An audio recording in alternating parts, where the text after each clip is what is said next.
Mbabarira, umbabarire, nabikoraga mana ntaramenya. Mbabarira, umbabarire, mana nabikora mana ntaramenya. Mbabarira, umbabarire, Yesu nabikoraga mana ntaramenya. Nongeye kubashimira bene data, Yesu ashimwe cyane. Uyu munsi tugiye kuganira ku ijambo ry'Imana, ariko mbere yo kuganira ijambo ry'Imana reka dusenge. Uyu munsi turaganira ku ijambo ry'Imana ryerekeye kwihana. Bwana sifiwe. Data uri mu ijuru, Imana ishobora byose, nongeye kugushimira muri uyu mwanya nk'uyu nguyu. Mana wakomeje kundinda, ubana nanjye nubwo databuja mwami byinshi nyir'ingabo databuja abantu baba batabishaka ndetse na Satani, ariko mu izina ryawe databuja reka muri aka kanya iri jambo ngiye kuvuga ahantu databuja rihindure imitima y'abantu benshi. Nukuri nyir'ingabo abantu berekere mu nzira yawe ijya mu ijuru. Ngaho mwami bana nanjye, ugendana nanjye muri iri jambo kandi unyobore mu izina rya Yesu Kristo. Tutirengagize ibyawe biduteye byose, mu izina rya Yesu turabyamagana. Imyuka mibi yose y'umwijima n'abadayimoni n'abaduhagurukiye bose, mu izina rya Yesu tubakubise hasi, mu izina ryawe mbisabye nizeye, amena. Yesu ashimwe cyane. Amazina yanjye ni Isaac Theophile nk'uko mubimenyereye. Iyi ni channel yanjye ya Isaac Media, ni channel y'abanyarwanda, ni channel y'abumva ikinyarwanda, ni channel y'abantu b'umwuka, mu izina rya Yesu. Uyu munsi wa none tugiye kuvuga ijambo rivuga ngo garuka, igihe kirahari. Ijambo ry'Imana, wihana. Uyu munsi tugiye kubwiriza kwihana. Ese ubundi kwihana ni umuntu yihana byagenze gute? Bibiliya iratubwira ngo buri muntu wese ngo yaracumuye, ngo niyo mpamvu tutageze ku bwiza bw'Imana. Rero buri munsi tugomba kwihana, twiyeza, kuko turavuga tugacumura, twakora tugacumura, ariko ibyiza nuko Imana ikomeza kuturinda iyo twihannye. Yesu ashimwe cyane. Turasoma umurongo munini hano mu ijambo ry'Imana muri Yesaya 55 uvuye ku murongo wa 6 kugera kuri 7. Haravuga ngo nimushake Uwiteka igihe akibonwa, mumwambaze akiri bugufi. Umunyabyaha nareke inzira ye, n'umunyamabi nareke imigambi ye. Agarukire Uwiteka azamugirira imbabazi, agarukire Imana yacu kuko ibabarira cyane. Bwana sifiwe sana. Yesaya arandika ya magambo abwira abantu, yabwiraga abanyayisirayeli, arababwira ngo nimushakishe Uwiteka akiboneka.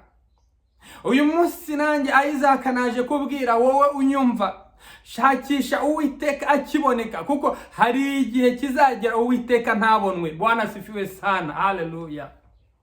Rero uyu munsi wa none mbaza ni ijambo ryiza cyane ribabwira ngo nimuve mu byaha, muve mu bibi, mugarukire Uwiteka. Yesu ashimwe cyane. Umutwe w'amagambo nk'uko nababwiye ni umutwe uvuga neza. Uravuga ngo garukira Imana. Haleluya.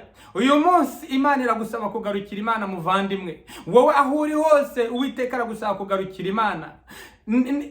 Umva, ntutinye ibyo waba warakoze byose, ntutinye aho waba waraciye hose, ntutinye ibyo waba warakoze. Iyo ugarutse ku Uwiteka, Imana irakubabarira. Bwana sifiwe sana. Iki ni igihe cy'imperuka, ni igihe cya nyuma. Bibiliya iravuga ngo nimushakishe Uwiteka akibonwa. Nukuvuga ko hari umunsi tuzashaka Uwiteka tukamubura, hari umunsi tuzashaka kujya mu bwiza bw'Imana tukabubura. Ariko uyu munsi wa none uri kumbona hano, ndi kukubwira kuva mu byaha. Uyu munsi ndi kukubwira va mu byaha ujye mu byiza, va mu ngeso mbi wirirwa ukora ujye mu bwiza.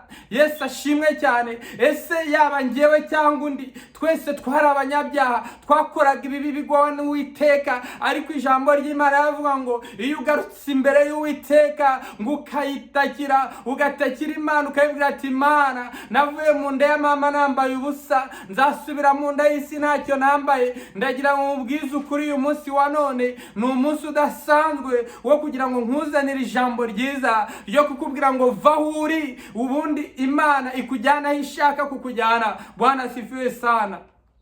Haleluya. Shakisha Uwiteka akiboneka. Luka 15:7 yaranditse aravuga ngo mbabwire yuko umujura hazabaho ibyishimo byinshi ku munyabyaha umwe wihannye. Nukuri ndagira ngo mubwize ukuri, iyo ugarukiye Uwiteka ukihana, nubwo abandi babataba benshi, nubwo batangora subscribe, nubwo haba abantu batoya bakeya, ariko ngo iyo wihannye Uwiteka ngo mwijuru bakoresha ikirori ngo bagasabana ko umunyabyaha umwe yihannye. Mu ngeso mbi twirirwamo, izo ngeso zizakumarira iki? Haleluya. Abantu muri iki gihe ntago bakibabazwa n'ibyaha bakora, kuko baba muri byinshi, barahemuka, baragira gute, baririrwa bavuga amagambo adakwiriye. Ntago amagambo azakujyana mu bwami bw'Imana. Uyu munsi nkugejejeho ijambo ry'Imana rivuga ngo va mu byo urimo uyu munsi wa none, va muri ubwo busambanyi bwawe, va muri uko kwirirwa ubeshyera abantu, va muri uko kwirirwa uhemukira abagabo n'abagore, va kwirirwa uhemukira amadeni y'abandi wanze kwishyura. Uyu munsi ndakubwiza ukuri, va muri ibyo byaha urimo. Uwiteka aragukeneye kugira ngo ugaruke, kandi iri jambo hari igihe utazongera kuryumva. Ndagira ngo mubwize ukuri mugenzi, garuka. Garukira Uwiteka, garukira aho ngaho, kuko Uwiteka ni Imana ishobora byose kandi ni Imana ihambaye. Haleluya. Ibyakozwe n'Intumwa 3:19 haratubwira ngo abantu banjye bitiriwe izina ryanjye ntibicisha bugufi bagasenga bashaka mu maso hanjye. Mureke dusenge dushakisha mu maso Uwiteka. Uwiteka ni ushaka kugira ngo uze usenge, agira ngo uve mu byaha. Nukuri Uwiteka arakugira neza. Hari byinshi byaba byarakunaniye, ariko doesn't matter. Uwiteka ashoboye byose. Uwiteka ashobora gukora ibintu byose. Niyo mpamvu uyu mwanya nk'uyu nguyu, iki gitondo nk'iki ngiki, ndi kuguhamagara kuva mu byaha, ndi kuguhamagara kuva mu byo urimo. Imana iragukeneye. Uwiteka ashaka kubana nawe. Ndakubwiza ukuri, va mu byo urimo. Yesu aragukeneye. Igihe kirageze, imperuka irageze, igihe cya nyuma cyarageze. Yesu baramuhaje baramubwira ngo tubwire ngo ese imperuka izagera ryari?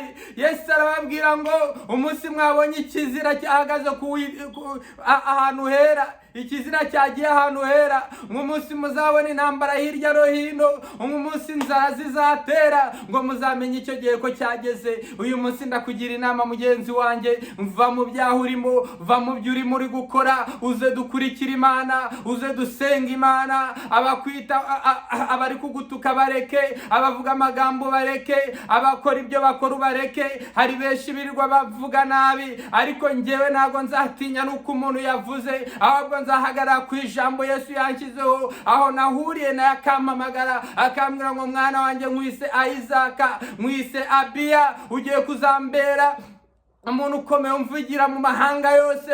Uwiteka yamvanyeho igisuzuguriro. Uyu munsi niyo mpamvu nongera gutangaza ubutumwa bwera. Ndaguhamagaye mugenzi wanjye, wowe wahuri, ijambo ry'uyu munsi riri kuvuga ngo vamo ahantu uri. Uwiteka ashaka kubana nawe. Uyu munsi amagambo ngiye kukubwira nawe ubuhanuzi. Ngewe ndagira ngo nkubwize ukuri, haguruka uve mu byo urimo, kuko ndabona ibintu bitangaza. Ndabona intambara nyinshi cyane, ndabona amaraso menshi ameneka, ndabona hari abagiye kurenganywa. Ariko wowe wavuye mu byaha ukaza ugakurikira Uwiteka, Imana igiye kubana nawe. Imana igiye kukugirira neza. Imana izabana nawe. Imana izakora byose yo mu izina rya Yesu Kristo. Iyo dusomye mu Ngoma za 2:7-14 haravuga ngo abantu banjye bitiriwe izina ryanjye nibicisha bugufi bagasenga bagashaka mu maso hanjye. Haleluya. Ezekiyeli arongera arandika aravuga kuri 18:32 ngo sinishima urupfu rw'umunyabyaha, ahubwo nishimira ko ahinduka akabaho. Yesu ashimwe cyane. Ijambo ry'Imana yatubwira ngo iyo umuntu amaze gukora icyaha ngo aba ari mu murongo w'irumbukiro.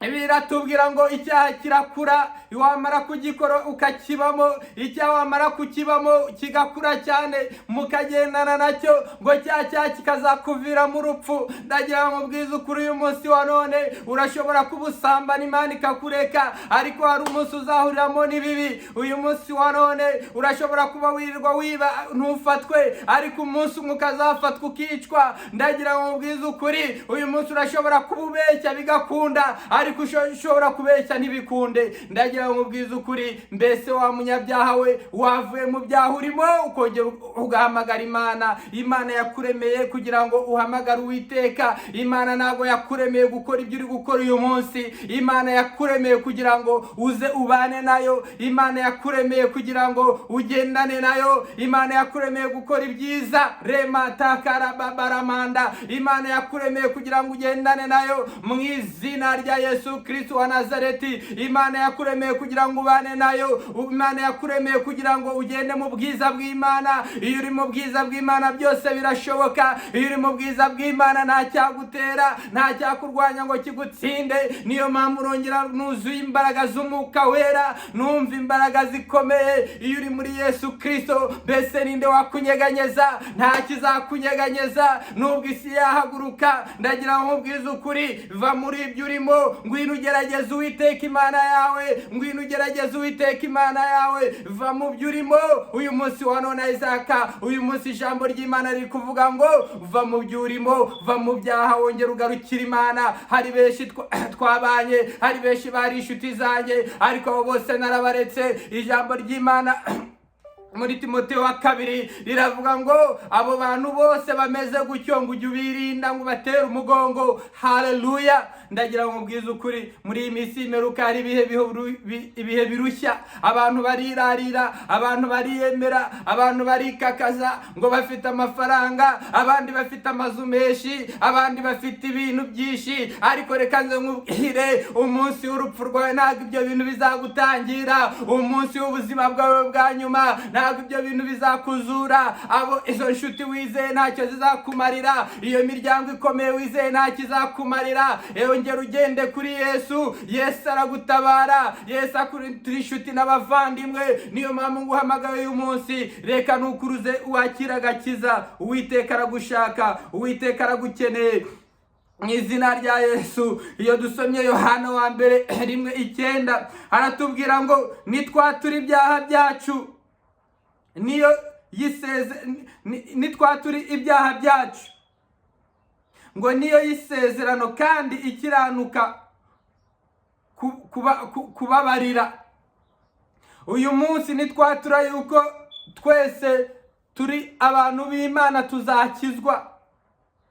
Uyu munsi ndakubwira muvandimwe, va mu byo urimo. Yesu aragukeneye. Yesu ashaka kubana nawe. Yesu ashaka kukugirira neza. Uwiteka ni Imana ikomeye. Ndagira ngo mbahereze ubuhamya bukeya kugira ngo njyewe mbeho muri aka kanya. Ntabwo kuba mbayeho ari kubw'impuhwe z'abantu, ntabwo kuba mbayeho ari kubw'impuhwe z'inshuti, ntabwo kuba mbayeho ari kubw'imbaraga z'abantu, ahubwo ni kubw'imbaraga z'Uwiteka. Uwiteka yaravuze ngo izakabaho, yo nzabaho nubwo byagenda bite. Uwiteka yaravuze ngo baho. Uyu munsi ndiho, uyu munsi nitwa ndiho, kuko ijambo ry'Imana yavuga ngo Yesu niwe witwa ndiho. Uyu munsi kuko ndiho ntabwo nkorwa n'isoni, kuko ndi kumwe na Yesu Kristo. Haleluya. Bwana asifiwe sana. Uyu munsi ndiho, ariko si kubw'ubushake bw'abantu. Hari benshi bashaka yuko navaho, hari benshi bashobora bandika bavuga ati twumva wanapfa, ariko Uwiteka yaravuze ngo ndiho. Ni Imana yashinze. Nubwo mwahaguruka mukarogesha, nubwo mwahaguruka ugakora iki? Ndagira ngo ubwize ukuri, ijambo Uwiteka yambwiye ntabwo rizahinduka kandi nta muntu uzigera rihindura. Niyo mpamvu nkubwiye umukozi w'Imana we, niyo mpamvu nkubwiye wa muntu w'Imana we, va mu byo urimo ugarukira Uwiteka. Uwiteka aragukeneye, Uwiteka ashaka kubana nawe, Uwiteka ashaka kukugira neza. Bwana asifiwe sana. Ndumva nishimye umunsi wa none, iri jambo ryanyubatse, reka nawe nkubwire rigushimishe mu izina ryawe Yesu Kristo. Reka uyu munsi tugiye kurangiriza ahantu, ariko ndagira ngo nguhe ubutumwa, garukira Imana, va mu byo urimo. Yesu ashimwe cyane. Uyu munsi wa none kwihana si amagambo gusa, ni uguhindura imitima, kureka inzira mbi no gusubira ku Mana. Ijuru ririshima iyo umuntu yihannye. Imana ntishaka guhana, ishaka kubabarira. Ntabwo Imana yaturemeye kugira ngo iduhane, ahubwo Imana yaturemeye kugira ngo iduhane, ahubwo yaturemye kugira ngo itubabarire. Hari byinshi tujya ducamo, hari byinshi tunyuramo, ariko niba Imana yarababaye Dawidi, niba Imana yarababariye runaka, ni kuki wowe itakubabarira? Va mu byo urimo. Ndabizi urarushye, ndabizi